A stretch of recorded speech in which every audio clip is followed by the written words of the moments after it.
Good evening, friends. Now let's understand the second dimension of forgiveness from the point of view of psychology, from the point of view of neuroscience, and from the point of spirituality. First, I will quickly go through the psychology. That's we are talking about mind. What is mind? Mind is brain in action. Our brain in action is mind, and what is brain is mind in action. So both of them are connected. Our mind is connected to our brain and our brain is connected to our mind. So that's why we need to understand both the aspect. You must have heard about this phrase, as you sow so shall you reap.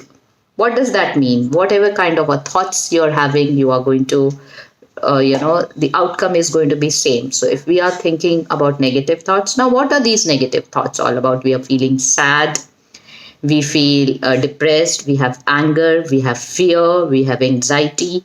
All these kind of feelings, when we are having, these are negative feelings. These, how do we get these feelings? Because of the situations that come in our life. Just suppose a dog has bitten you once, so you get fearful from dogs. Now you have a fear, no, dogs are bad, dogs are bad, they are going to bite you. It might have happened once, maybe one dog had done that, but it's not. You have to clear that fear there, and then it's okay. Maybe he was uncomfortable. You have to do a self talk, or a reprogramming of your mind has to be done again by talking. Okay, maybe that dog was not feeling good, so he was he was at that time very anger, so could be any reason. So that doesn't mean I have to be scared of dogs. So you should understand that fear, that emotion, that fear, that feeling has to be erased from your mind. It should not be lingered on. You should not carry that fear with you.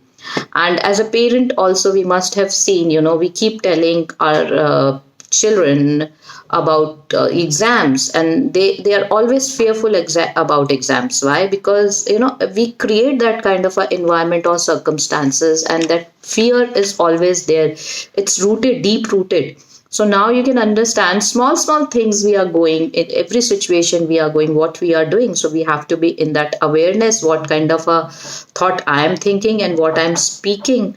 As a parent also, what I'm speaking, if my child is becoming fearful, that's not good. That means he is blocking something. There is a blockage is going to happen, and we don't have to carry that forward. So now you will understand, like, even our ancestors, they must have their own fears, they had their own anger, they had their own expectations, and when they were not fulfilled, they pass on to the other generation.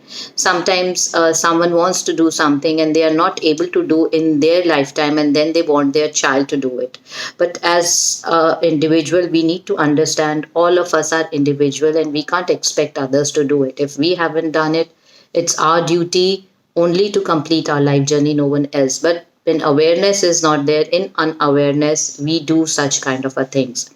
So our ancestors have passed on their weaknesses to us also. So because of that also, because of the environment, because of the family, because of the city you are born in, the media, the news. So from wherever you are getting the data, data could be through all the five senses: what you are seeing, what you are touching, what you are smelling, what you are tasting. So all these things are adding up to your data. Even if you had a rotten banana, so that feeling is there and it's stored. So you have to talk to that. Okay, it's okay. So we need to clear all our five senses. Now that choice is in your hand right now. Forgiveness is one, but then of course you need to come in awareness also. What I'm eating, you could just simply say to that banana, okay, I'm sorry, please forgive me, the taste was not that good, but I love bananas. It's not I don't, maybe one time only I didn't. I love you and thank you. So that is what you have to again speak, so that you are clearing that thing at that same moment. You are not taking it forward, because what happens is we forget, and that thought goes deep down our subconscious level, and it can trigger. Whenever you will see banana next time, you will say, oh, last time I had banana, I had such bad experience, I'm not going to have it again. So that is what happens. This is how we are, filling up our subconscious. So when, if you would have done the programming at the same time, okay, banana was not good that time, but then it's not always the banana is going to be bad, right? So this is what it is all about. And then we will talk about neuroscience, how neuro and our brain is also related. So in our brain, we have trillions and trillions of neurons. Yes, this small brain has trillions and trillions of neurons. And there is a very famous quote, neurons that fire together, wire together. So the example that I was talking about of banana. So now you know that fire was there, and every time now you see banana, you are wiring those neurons, so that now those neurons are getting together and they are making kind of a circle kind of a thing, or they're getting entangled. No, I'm sorry, they're getting tangled to each other, and that information is stored into our neurons. So our brain has three parts. One is like it's here below, that's called reptilian brain. And if you'll see how the evolution is happening, we like earlier they were only reptilians, and they just what they was doing is they had to survive. Only survival was their only mode. By any hook or crook, they had to survive, nothing else. Like your reptilian, like your snake, cobra, they just attack and they want to eat and they want to just survive. And then as we evolved, then we had our next brain that was called limbic brain, or we can talk about limbic brain is divided into amygdala. It has amygdala, it has got emotions, and the main thing where the emotions are stored is called hippocampus. So in hippocampus again there are two partitions. The negative one is on the top and the positive one is at the below the negative one. So what is happening is the negative is getting full, like there are two partitions. So whenever any situation is coming, what is happening? It's happening like we have the access to the negative drawer first, that which is on the top.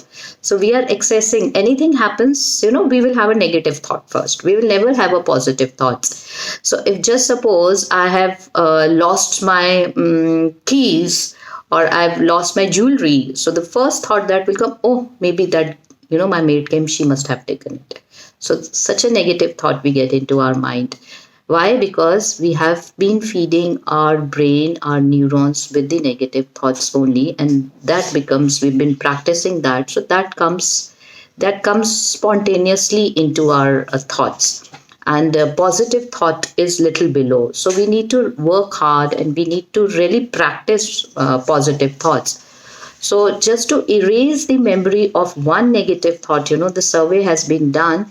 We need to do 30 positive activities to erase the memory of one negative thought. If you will close your eyes and I tell you, okay, close your eyes and go back to your past, go back to your childhood, or just be in the present also. When were you last very happy? So you really have to think, when were you last happy? But if I tell you, okay, when did you have your, how was the day, and when did you have your, you were unhappy? Just remember that incidents, that will come instantly to your brain. Why? Because it's easy to access it, and happy memories or happy situations are little tough because they are below. So that's why it becomes important for us to forgive and to practice something very, very positive. And when we practice forgiveness, what is happening is our ego get diluted. And when our ego get diluted, some people, I read a quote somewhere and it said, forgiveness is not that you are weak, it is you are strong, you are courageous. So only courageous people and who are strong can forgive. People who are weak, probably they can't even forgive. So it's not showing your weakness, it's showing that you are really strong when you forgive others and when you forgive yourself, or when you are forgiving when they are, doing something bad with you. Then also you take it with grace and you just forgive them. And now at the last, we will understand with the spiritual part of it. The spiritual part is all about our chakras. It says everything is energy, and everything is energy, frequency, vibration. That's what spirituality is all about, and that science and spirituality go hand in hand, and that's all about quantum science also. So we all are in this quantum field where we are connected to each other. No one is alone, or we see as an individual, then my energy is going to affect other person, and so on. We are affecting each other. Just suppose, just think about, like, I had a negative thought, and I hate someone. Just suppose I hate someone, and that person is not forgiving me, and that person also is connected with their partners or with their siblings, and they also hate someone. So that energy circle is multiplying 100 times, and it will return back to me 100 times. So I'm not cutting that cord with that person, and that cord is getting connected with so many other people also. And once I cut the cord, I forgive that person, so I'm cutting the cord. So those energies from the other people will not vibrate back to me. So that is the importance of forgiveness. It's a long video, but I hope you would have understood. And what happens is, when we have these emotions or negative feelings, we are blocking our chakras. When we have fear, we are blocking our root chakra. Root chakra is located at our spine, the bottom of the spine, and that get blocked, and then you will face illnesses, like you will have pain in your leg, or a sciatica pain. You have lower pain, your legs pain, or you have kind of a knee pain. So all these things starts, you feel that suffering because of your root chakra is blocked. So you need to do a lot of things to clear this. One of the thing that we are learning the technique is this Hawaiian technique, and then meditation also helps when we come in the present situation, and we just talk to ourselves. We go inside and talk what is happening. We talk to our body, so we are clearing. But right now I'm not talking about more on chakras, but I'm just trying to tell you how everything is related. You see, from any front everything is related, and unless and until we forgive people, we will not cut the cords, we will be tangled with them.